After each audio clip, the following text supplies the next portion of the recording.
Good morning. We're going to continue to be reacting to the assassination of Charlie Kirk as more information is released. We're going to be talking about Peter Mandelson and his appointment in the first place as US ambassador. We talk about a story in the Daily Mail where children are having issues actually just concentrating and sitting still because of the addiction to screen time. That's certainly not an accident. And the UK government are trying to raise tax income by using AI in a very dangerous precedent. And we're going to dive into that as well on Trending.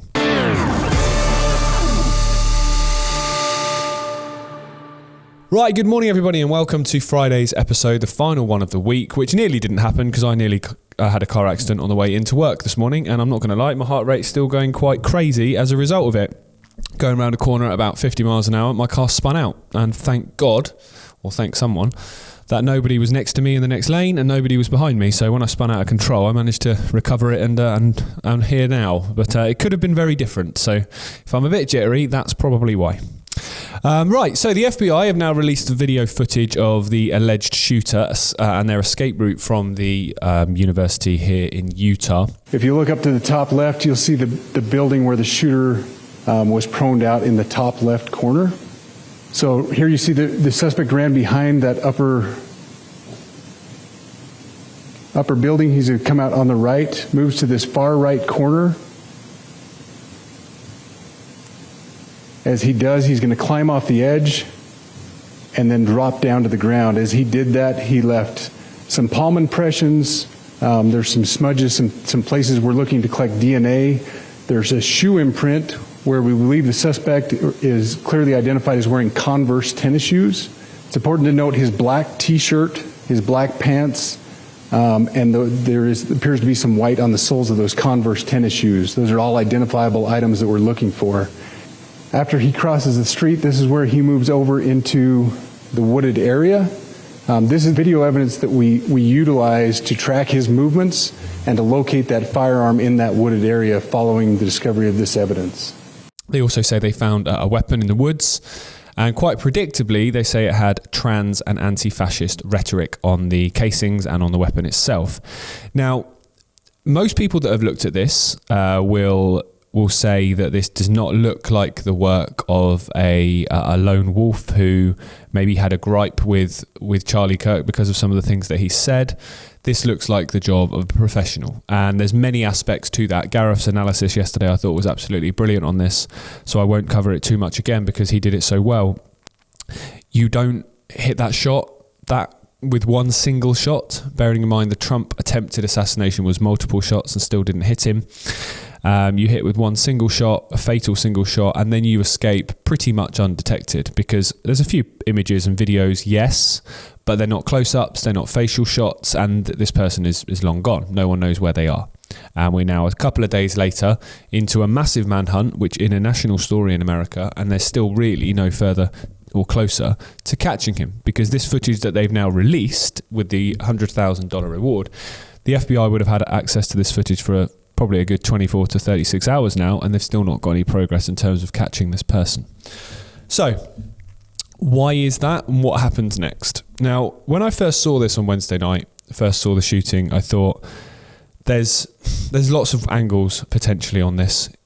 Do lunatics exist that want to take out people because they share different opinions? Yes, they do. You've only got to see Twitter and see the polls that go on Twitter, and certain rhetoric that people have said and the reaction of certain people to this story around Charlie Kirk to see there are lunatics absolutely among us that would absolutely justify horrendous acts of violence against people they don't agree with, which I find completely abhorrent on both sides.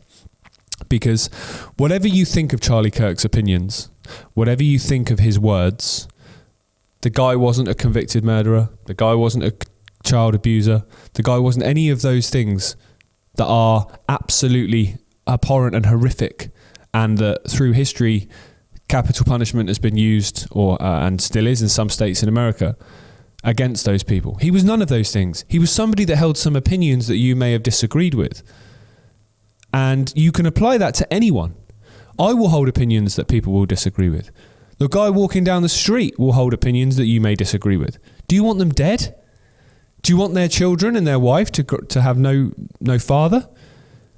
His children, just 3 years old and 1 year old, they're going to grow up and from what I understand, his family were in attendance. They're going to grow up, hopefully, for the love of God, his kids don't have that memory of what they saw on Wednesday. Hopefully they won't remember as they get older, and they will remember him as their dad. And that can be applied to any child who loses a parent young. Hopefully they remember them as they were. But they're going to wonder, where's my dad? And they're going to learn that he's not there because he was killed for having a different opinion to people. Now, that's true whether we believe this is a professional hit or whether we believe this is somebody who was acting alone. Because if we believe this is a professional hit, he was taken out for a reason. There's lots of people talking about the fact that he was starting to question Israeli involvement. There's Harrison Smith spoke out, the broadcaster Harrison Smith, who I believe is a close friend of his, spoke out and said that he was worried Israel would kill him if he started speaking against them. He tweeted that actually a month ago, almost a month before his assassination. So if that's the case, then he was taken out for holding opinions that weren't acceptable to people. And if it was some insane lone operator, then again, he was taken out for holding opinions that they didn't consider acceptable. So whatever you believe, he was assassinated for holding opinions that were not acceptable to some. And also, if it was a professional hit, probably to lead to what is going to come next, which you've only got to see the anger and aggression on both sides, I will add, to this. People celebrating who are absolutely disgusting individuals, and the people on the right who are calling now for war. What it's done is create that further division. It's exactly what it's done. And it's created a situation where, we have said for a long time, and we've applied this to the UK, that you are one catalysing event from civil war. And in America, I don't live in America, so I'm not as close to it on the ground, but from friends of mine that do, they say it's a very similar scenario, that you're one catalysing event, and this is a huge catalysing event. Huge. The guy had 5 million followers on Twitter, most of which would have been young people in America. So this is not going to go unacknowledged in terms of the response to it. It's not. And what I find really interesting, and this is why I want to just follow up from Gareth's commentary yesterday, is what happens next. Now, I said this to my wife this morning before I left the house. When I woke up, and I always put my phone on flight mode in the evening, so I don't have radiation in the room. And got a little home phone in the corner of the room with a number, obviously, that only literally about 6 people have. So if there's an emergency in the night, you're contactable, but if not, your phone's off. So especially now, whenever you turn on your phone in the morning, I'm like, right, what are we going to wake up to today? And I said to Beth, I reckon that we could wake up, and obviously I was wrong today, but I'm not necessarily wrong in the fact this will happen, to the news that this suspect has been shot dead. In some kind of, he's tried to run away, the police have found him, there's been a bit of a standoff, and he's been shot dead. Because how many times can you look back through situations where there's been a suspect in either an assassination, a terrorist attack, obviously Lee Harvey Oswald is a very famous one, where they've then been shot dead themselves. Because what can't dead people do? They can't talk. They can't defend themselves. They can't provide alibis. If a suspect is dead, no one's playing defense in terms of whether they did or didn't do whatever they're accused of. So I would not be surprised. In fact, I'd go even further to say I expect, if this suspect is found, there to be a situation where they're no longer with us. Whether that is a situation where the FBI or so on, there's a shootout and they get taken out, whether it's a situation that they say some random who is a massive Charlie Kirk supporter takes them out in a revenge attack, I don't know, I can't conclude that. But I would be very, very, very confident in saying that when this suspect is found, they're not with us for very long afterwards. And if I'm wrong, I'm wrong. But that's just my opinion based on the past, based on history. And when I say the suspect, I mean the suspect that they're releasing. I don't necessarily believe this is conclusively the suspect that has done this. Because when it comes to assassinations, especially if we're talking about the fact that this was a professional hit, which my gut tells me it is based on a number of things, then if we compare it, for example, to the JFK assassination, there was multiple gunmen in that assassination. I've watched a number of videos that have really dissected what happened that day and really looked into the different potential outcomes. And some conclude there was as many as 10 gunmen around the Dealey Plaza that day. And what that obviously does is when shots are fired, it creates a situation where people don't know where the shots have come from because they appear to have come from every angle. So as a result, you don't know which direction you're looking. If shots come from one direction, it's very easy to look back or look left or look right.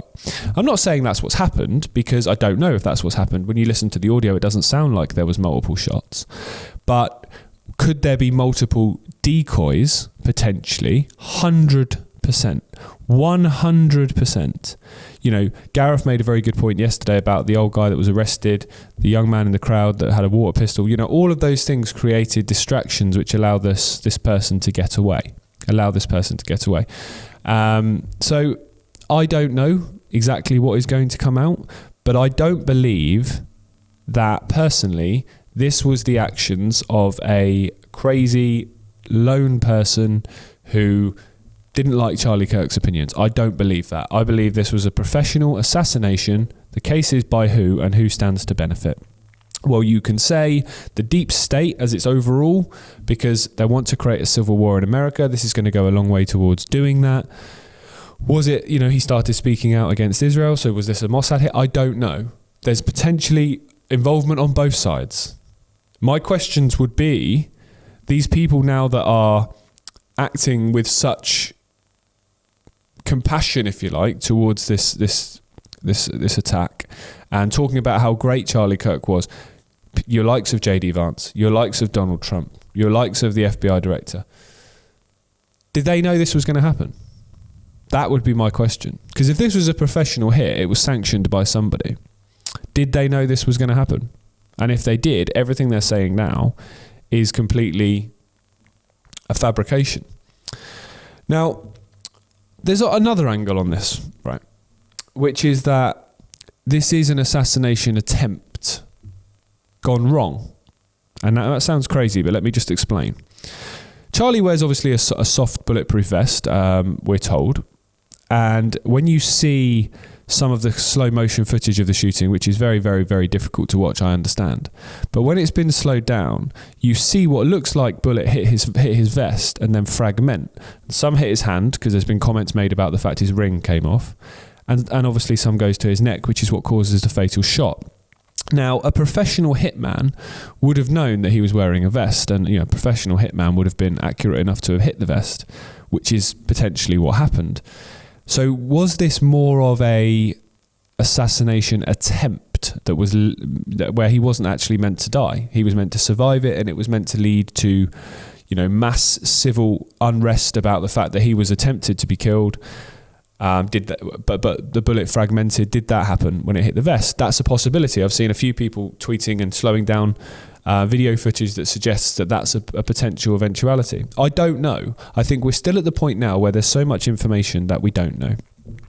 Another one is, people have made a very good point about this book, which you'll see on the screen now, that's available on Amazon, called The Shooting of Charlie Kirk, which was released, according to the figures on this page, on the 9th, the day before, which is very, very strange. All of these things are very bizarre. I'm not sat here drawing conclusions because I don't know. I'm sat here going, all of these are quite bizarre situations that need further investigation and further questioning, because they don't make any sense. They don't seem to make any sense to me. The only thing that I think we can conclusively say is that Charlie Kirk lost his life on Wednesday night. His wife and his 2 children are now without him. Whether this was a professional hit, whether this was a lone lunatic, he's not coming back. And for those around him and those who he meant so much to, that's an incredibly tragic and sad ending. And no one should ever have to, I think, have their life ended in this way, especially not with their wife and children in attendance and watching. And as I said earlier, I really hope that his kids don't remember that as the last image or the only image that they have of their dad. I can't think of how traumatic that must be and must have been for them. My thoughts obviously go out to them. So we can all conjecture, we can all throw around ideas, we can all have a theory, but ultimately the outcome and what happens next is probably what matters the most, in the sense of he's lost his life, and to those around him that is not going to change, and that's not going to change regardless of who's caught, who's blamed, why it was done. The outcome that he's not there anymore isn't going to change. And what happens next, that's the important aspect for the likes of us to discuss, in the terms of if they're trying to create a certain outcome, which is whether that's a civil war or whether it was just a simple case of he needed to be silenced because he was turning against the people that you don't turn against. Let's just leave it at that. Either way, what happens next is very, very important, because when events like this happen, 9/11 led to the Patriot Act, 7/7 led to a similar act here in the UK. 9/11 led to the war on terror and the increasing of the project for the new American century and the ticking off of those countries. We have seen numerous things lead to numerous things that have never been good for humanity. So I would always look at what happens next, what is justified, who is blamed, why they are blamed, and we'll see where we go from here. There's the argument of gun control as well, for example. We know that that's something that's discussed. So there's numerous angles that this could be played at, but I would suggest the key takeaway from this opening section here is, my take is that in the next day, couple of days, week, they will find this suspect, and that suspect won't get the opportunity to talk. They will be taken out themselves in some way. And I think the fact that we are essentially being told that this is a crazy, hard left, trans, anti-fascist, who are fascist, person, it was so predictable, and I really do think they are treating us like we are so stupid that we are going to fall for that, when it was the obvious one. You knew that's what was coming. Yet you do a little bit of investigation, and to be fair, Twitter isn't real life, but you've only got to see what people are saying, and most people aren't buying that, which is really, really good news, because it shows that people are thinking more critically. To see that there is a lot more to know about this. It's very, very important that we don't just fall hook, line and sinker for the official narrative, because it suits the narrative of those listening. So all those online calling for civil war, calling for a war against the left and the left of this, left of that, if it comes out or officially is announced that this is some left-wing trans activist, that suits your narrative. That makes it easy for you then. You know who to hate because you already hate that demographic. So as a result, it's an easy, lazy way of having a culprit. We can't fall for that. If that doesn't stand up to... No, as I've said, it might well be that. I don't believe it is for a second. I believe this is a professional hit. It's just a case of by who. But if that questioning doesn't stand up to scrutiny, don't just blindly believe it because it fits your narrative. That's the key. That's what's got us into this mess. That's what's got us into this mess. How many people believe that 19 Arab hijackers did 9/11 because it suits their narrative that Muslims are the problem? But when you question 9/11 and you look into the details and the evidence of it, the fact that it was Mohammed Attar and his other people makes no sense. It doesn't stand up to questioning. But a lot of people don't do that because it doesn't fit their narrative. We can't let the same thing happen here. If what the official narrative comes out as stands up to scrutiny, fair enough, but I guarantee it won't. Right, we're going to move on in the rest of the show on Iconic and talk about Starmer and the questions he's facing surrounding Peter Mandelson and the hiring of him in the first place as US ambassador, despite his connections to Epstein. We're going to talk about primary school children and how they are struggling to concentrate because of this addiction to screen time. And we're going to be talking about how the government are planning to use AI to take over more intergovernmental jobs in a bid to save money, essentially. But if those people aren't then working, what are they doing? How are they surviving? Single-minded, one-dimensional government thinking. That's why the world's in such a mess. Anyway, we're going to head over to iconic.com and catch the rest of the show there. The link is in the description.